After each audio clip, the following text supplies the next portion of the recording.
Almost 5 years ago, Theo Venter commenced his day's work as a live linesperson in Western Australia without a care in the world. He ended it without almost a hope in hell of surviving.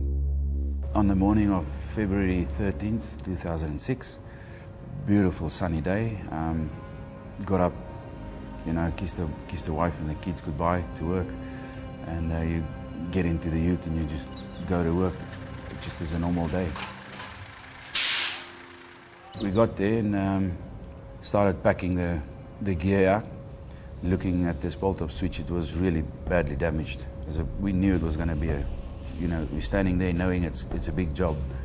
And so we decided, to do the risk assessment, get all the safety gear on, all your gloves and sleeves.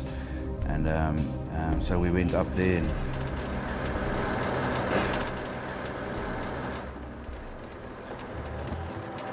Nico, my mate, was his first turn to work on this bolt-up switch. Obviously everything is covered around you and you feel safe. I'm standing behind him and he was working for about an hour. And it was my turn. Hey, can you have a go at this one? And I basically just started working on this bolt-up switch, and I just could not get this insulator off this steel crossarm. I was struggling so much, and I remember standing back and I just didn't want to quit. I didn't want to stop working, but I knew, this thing have to come off. And you just push harder and harder, and at one stage I remember I knew I couldn't do it. So decided to take my gloves off.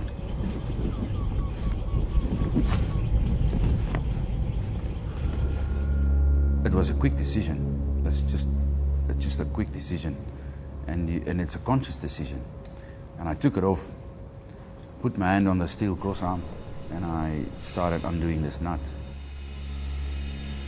And the next moment I just felt this enormous, electricity ripping straight into me.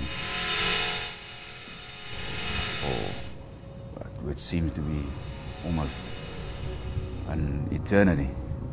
And I just stood there and it just ripped into me, and then I think about 2.5 seconds I lost consciousness. Fortunately, as he lost consciousness, Theo's body fell away from the crossarm. Theo!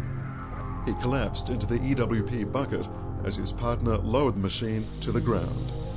What followed was a marathon of surgeries conducted by some of the nation's most experienced burn surgeons. After about 17 surgeries in hospital alone, and just double the amount of days, I started getting better, and I went back home and I went into this severe deep depression for about 2 months. Then I went through this next phase where about 18 months of rehabilitation. Very hard, very sore, very painful. Having become the only known person to have survived a 22,000 volt electric shock, Theo has decided to dedicate his life to saving others. This wrist on the steel crossarm, this one picked up, and the next moment. And that's why I'm here today. Is that next 18 months was so harsh on my family and my kids. The pain and the anguish you cause them for the sake of a couple of seconds. At one stage, I didn't think I was ever going to see my family again. Then you look at your family and they suffered with you because of something you did, and I'll most probably never forgive myself for something like that. Theo's message isn't difficult to grasp. And it's so bloody simple. If you just follow procedures and you stick to what you know is the right thing, just that can save your life, and it'll just save you so much pain and anguish that you cause your kids and your family, and all your loved ones.